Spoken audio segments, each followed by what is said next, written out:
City. I am not toxic, girl.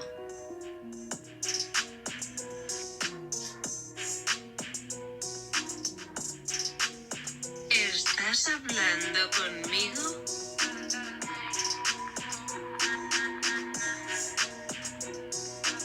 What?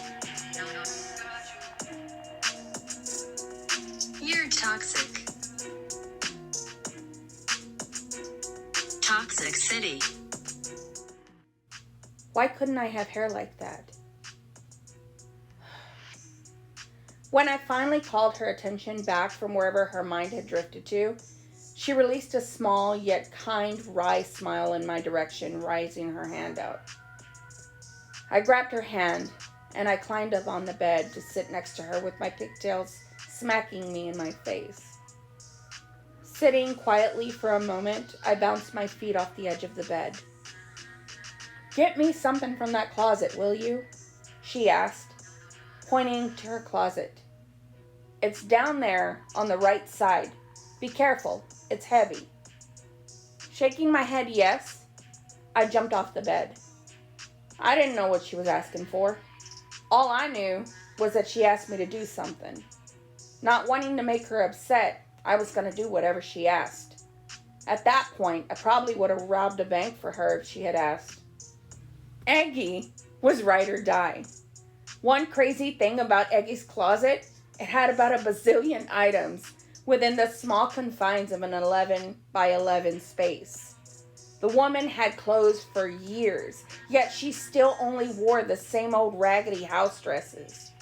Don't get me wrong, her house dresses weren't discolored, nor did they have any holes in them. If she did, she'd just whip out her smallish sewing kit from an old cookie tin that she kept them in, and clothes said hold immediately. She had fancy dresses, typical Hispanic Eggies would have. Church dresses, slacks that paired well with decorative seasonal sweaters. You know, the stuff that's often featured with some brooch of some sort. All items were wrapped in dry cleaning plastic. Her side was on the right, his side was on the left. Her shoes were something else. This woman had pairs of the same design in shoes. Low-edged heels that went with every item in her wardrobe. Egg donor sandals sold by Payless shoe stores.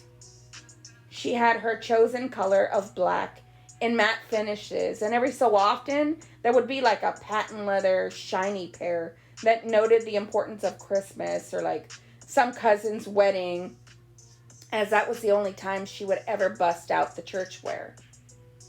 Cruising to the right pocket of her closet beyond the miles of the same design of pocketbooks, or bolsas, as she would call them. They were old and often worn out, but the woman would just refuse to throw them out. It was maddening. Deep down, she knew she would never use them again, but she always had an issue with throwing out perfectly good bolsas in her opinion. How dare we even think such a thing? The audacity, the nerve. I wasn't sure if she was under some kind of impression that I had mind-reading power techniques at 7 years old, but every single time she asked me to get something out of the closet, it was always some sort of wishful introduction. "Get me something from the closet, will you?" Famous last words. "Eggy, what am I even searching for?" I'd holler. "You'll know when you see it," she'd giggle back. "I'll know when I breathe, exhaling when I laid eyes on the thing her soul was calling for. There, beyond her secreted boxes of saltines, Cracker Jacks, graham crackers that she kept hidden in her closet, was the oldest glass piggy bank that stemmed from somewhere back in the 1930s. They were the most beautiful, blackened, grayish, hammered-looking glass banks that were filled to the brim with quarters, nickels, dimes, and pennies, not mixed in any disarray. Each bank had its own organized coin. Eggy had this thing about mixing her coins. I just could not wrap my mind around it at all. The way I saw it, those were coins that could be spent on candy.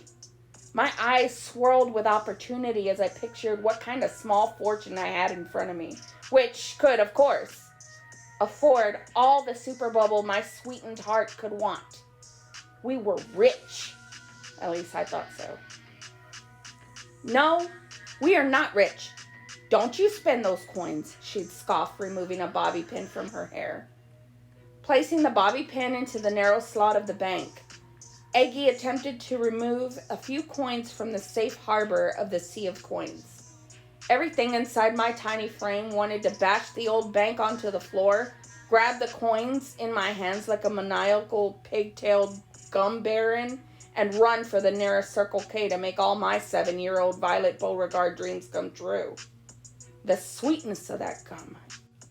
I swear, it's kid crack created to overtake the minds of the richest coin bubblegum goblins this side of Texas. The best flavor of Super Bubble at the time was the green one, in my opinion. I think they call it apple, but I'm not really sure. I mean, at this point, we can't really part feathers here. A close second, in my opinion, was the grape, but the pink Super Bubble just has a piece of my soul, I tell you. Either way, argue with your egg donor. I know my worth in Super Bubble weight. No mistakes were made. Moving on. At that point, I think she could tell I wanted to smash her banks. Her mischievous look told me she knew exactly what color my soul was painted in. Never smash these banks, she reasoned, removing one coin after another with the swipe of a bobby pin. What? Me? I would never do such a thing, Eggy, I asked, clutching my sticky, silly putty as if it wounded me with her violating assumptions. Hell, even at 7 years old, I was clutching my pearls. I tell you. These are incredibly old. My mama gave them to me when I was little, and she taught me to save money just like I'm teaching you, she exclaimed, running her hand over the small coin fortune that now dotted her bed in shimmery perfection. Laying my head on the edge of the bed as I kneeled, watching her roll up the coins into penny rolls that the bank gave her, I ran my small index finger over the surface of her split quarters. Eggy, when you say they're old, what's Jesus like? I asked, poking fun at her age. Does he like gummy bears? He's nice. You'll like him, she'd snap back, snickering as she slammed the end of her rolled coins on the nightstand located beside her bed. He steals your gummies when you sleep. I hope you know that. Giggling, I'd pull more coins to me. After several trips back to her hidden trove, she called her closet for more penny rolls. I worked up enough nerve to ask her what she meant about my hair. My hair, for the record, is fabulously kinky. It's thick and extremely curly. It has been glamored by the sun, depending on what the humidity might be like in Texas. I might appear like maybe I might have just been electrocuted by the sun's rays with no moisture left in it, but there's bounce in these curls, okay? I can make my hair afro with the best of them. Beautifully round and bountiful. I love my hair. It takes an extreme amount of product, conditioner, and praying to get this curly realness tamed to resemble a person under this sea of curly thickness. The Indian in my blood is prime and present with ancestral appearance of my hair. If I ever allowed it to grow long enough, I'd be straight up painting with all 1,200 colors of the doggone wind. If it is truly higher the hair, closer to God up in here, I'd be right up there with Jesus himself. Still ain't sharing my gummy bears, not for all the super bubble in Texas. No mistakes would be made. I am as God made me. Thinking over her words, I just couldn't shake her statement. I'm sure I had to have been hearing things. I mean, she had to have had said it at some other point, but on this particular day, I must have been playing really close to her and paying really close attention as that is the day I identify with the beginning of her toxic programming. The way my mind saw it, when my little Bible described Jesus, it said that he had hair with a texture of wool. And if my guy had that kind of hair texture, I was in good company as far as my 7-year-old self was concerned. Gummies be damned. Jesus' hair rocks. Mine must be in good favor. I didn't think there was anything wrong with my hair other than when my egg donor would comb it through and pull on it. Turns out she pulled it while combing it because she was a whole evil, toxic, horrid bitch of a hen, not because of the texture. Believe me, she's earned that title. The more you know. What do you mean? She answered, placing her banks back into the treasure trove of a closet. I mean what I said. You told me not to muddy my blood. I don't know what that means, Eggy, I countered, holding court. Sitting down on her bed, she exhaled as she prepared her thoughts. It occurred to me at this point that she wasn't sure I was hearing what she said. Strange as it sounds, I idolized this woman. I would do whatever she said because she said it. Eggy's word was bond. It means you are not to bring anyone home who has darker skin than yours, she advised in a serious tone. If you did, we'd hang you from your toes on that tree out there. Confused, I looked at her trying to figure out where she was going with this. For as long as I had been alive at this point, the point to never bring anyone home with me had been drilled into my head as if they would ever let me out of their sight. I was 7. The only thing I was bringing home with me was Super Bubble and a swift confession after I robbed my grandmother of her small coin oil fortune hiding in her closet. Why would I bring them home with me? Where would they sleep? I added, elated that she wouldn't realize that I didn't get my tail tied in a knot if anyone stayed over without asking first. It was like she went to sleep and forgot what a terrible person her egg, my egg donor, grew into being. She knew what she raised. There was no misconception in the travelers allowed in our joint. It stemmed from a world of mommy dearest filled not gonna happen.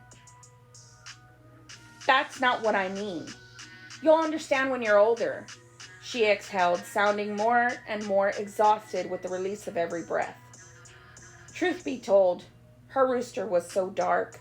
The only way you could find him in the dark was by the gleam of his gold teeth with a diamond in his dentures. Of all the turtle-shelled calling the armadillo-shelled nonsensical things, it seems like she was not the authority on pigmented skin, at least from my view. For the record, I still don't understand, and I'm 40. This is how racism starts, in my opinion. At 7 years old, I wasn't thinking about muddying my blood, nor was I considering who I was bringing home for whatever reason.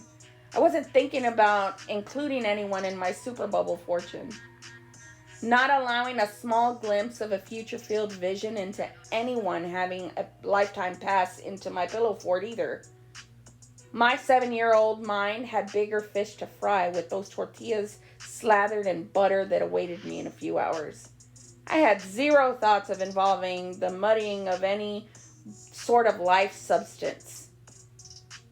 I'd like to be able to say that I would never hear those harmful, directive words strung together to program my young subconscious again after this instance, but if I did, I'd be wrong. Eggy had a way with perception. Her strong views were like stuck in her head. She was strong in her faith, but loyal to her beliefs. And she was going to ensure that I got the mothering she felt that I was lacking. She wanted for me to know how important it was that I was a girl. While she loves all her sons dearly, she wasn't so close with my egg donor. There are many numerous reasons to unpack as to why, but that is another series for another time. As a family friend would later tell me, I got the egg donor my mother always wanted, stationed within Eggy. Always paint your nails. A lady always has her nails painted to catch the eyes of others. she'd tell me as she sipped her coffee. Never chew your nails. That's how you get sick. Nodding, my eyes would inspect my nails to find there was not an ounce of color to be found. It was almost like she was always trying to confuse my tiny mind, yet enlighten me to the ways of a woman. I didn't find out there were different sorts of women until I went across the street to sit with the neighbor, Mrs. C. At this time, I can't remember why I went over there. I'm not sure if Eggy had an appointment or what the actual reason I was there in the first place. Scandal would tell you in later years of a rumor that Eggy was having some affair with a plumber rooster who found his way to tidy her pipes quite often. I was later told I met him a few times. If I'm being honest and of a pure heart, I don't remember any plumber dude named Joe. I remember meeting so many of her so-called friends.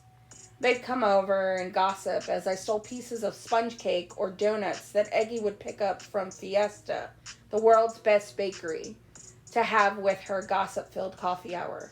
It was the best. Clucking hens. I'd listen to their tornado-filled, Texanized version of Spanish and broken English tell a slanted version of the truth about all sorts of people we knew, and even a few we knew nothing about. As big as our city was, it was small considering the people we knew. Everyone knew everyone because everyone and their mothers went to the same high school. There were only 3 main high schools that rivaled each other that other people went to. In one way or another, everyone eventually crossed everyone's path. If they didn't, you might have met these hollering, clucking hens at church, a church function, a fiesta, barbecue, a baby shower, or someone's debut, otherwise known as a quinceañera. In most ways, if you were someone like me, you met these other folks by going with your egg donor's egg donor to visit friends, cousins, sisters, or past neighbors they stayed in touch with. Best believe all of your business was on Front Street with old Coconut Wireless over there amidst a hen squawking session. I sat quietly, eating my sugar cookies as I listened to why Eggy couldn't stand someone because of how they made or ate their potato salad, which turned out to have a totally different meaning entirely. Leave it to Eggy and her clucking friend to talk in code. I always did know exactly what they were saying. I was a puzzle wizard, especially in idle gossip was to be had. Back at Miss Z's house, there was never any telling what might await you. She was fun, but scary at the same time. She had an appearance of an exceedingly aged Rizzo mixed with Spanish textures of charro. Her rooster loves her more than life itself. That much I remember. Thinking of them now, I swear, up and down, these two were Greek with the way that they got on, but as it turns out, they stem from Monterrey, Mexico, or something like that. Rooster fighting chickens with sharp talons. That's for sure. Mrs. Z's front yard looks like a home that started out in Farmville before the owner started to learn how to play. It's colorful and prize-positioned like a forest that has been dipping in big dream ambitions to grow into a mock garden of Eden. Something like that. Anything to get the notoriety of the clickety-cluck-cluck. It's the kind of yard you'd rush to the front door, knocking while praying that a snake didn't reach up and snap at you as you tried to gain entrance. This woman was so nice to me. She talked funny with the rhythm of her words, super fast and bunched, but somehow she always explained herself perfectly well. She was awe-inspiring, that's for sure. Mrs. Z had a huge personality that would take over any area within a 20-mile radius. Her voice boomed and she had remarkable, high-bodied type of laughter that usually followed. As amazing as it sounds, that's not even what thrilled me about her. I want to say she had some sort of stammer where her words turned into thoughts too quickly in her mind, tripping up her tongue, and at times when the excitement of her guided directives were about to dance out of her person, she would just jumble it. She was something epic. Mrs. Z reminded me of an extreme Hispanic version of Eartha Kitt, the original Catwoman. If Eggy had a treasure trove of a closet, then Mrs. Z had a room that looked like the inner workings of a dry cleaner's main floor. Ceiling to floor, left to right, top to bottom, rows and rows of clothes that hung on makeshift racks. Truth be told and set us free, Mrs. Z had an organized hoarding issue. Located in the center of the room was this old school mirrored vintage vanity. Every time I came over, Mrs. Z would sit me down next to her in her vanity as she lit her eyeliner on fire with an old rusted over metal flip lighter. Blowing the flame out, she'd make her plump lips into an O shape, carefully placing what she considered a beauty mark of a Maryland mole over her lip, 2 inches away from her nostril. Sometimes it was on the left, other times it was on the right or somewhere located in a crazy position on her face. Later in life, I discovered it depended on the mood she was in. If she was feeling saucy and entertaining, that Maryland mark would be adorning the right side of her face. I always wondered if she ever got nuts enough to place more than one Maryland. Everything she did was like watching an old telenovela where this Ursula type of villain would paint herself into a cascade of colors as she seduced herself through the reflection staring back at her. She was a trip. I paint myself for myself, not for any man. You remember this, yes? Her smoky voice would advise. Yes. Does your husband like the war paint? I'd ask, giggling as she wiggled her eyebrows at herself. Opening the Avon lipstick, a shade she no doubt ordered from Eggy, she rimmed her lips like she was painting the drapes that lined her soul. Mrs. Z was serious about her war paint.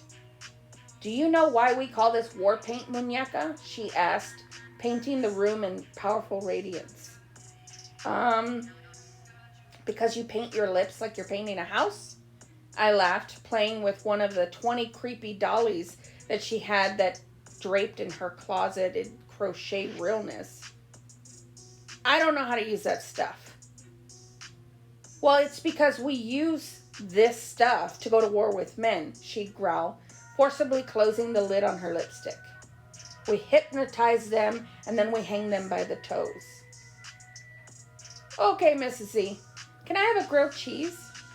I'd muster, placing the doll back down in its place. I didn't need to know why we were all of a sudden battling men. As far as I knew, Wonder Woman and the Amazonians had us covered. We didn't need to be painting our faces with battle paint as long as her lasso was still in play. I couldn't help but wonder how long it would take their toes to separate from the rest of their body. Miss Z knew more than she let on about said man war. That much I knew. Sitting in her kitchen, I looked around as I sat on an old stool stationed beside the stove.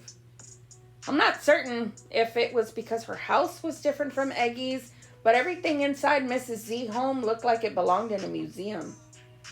The typical plastic covering on the sofas that sit in the living room that squeaked weird were glistening from the sunlight that secreted its way through the forest she called a front yard.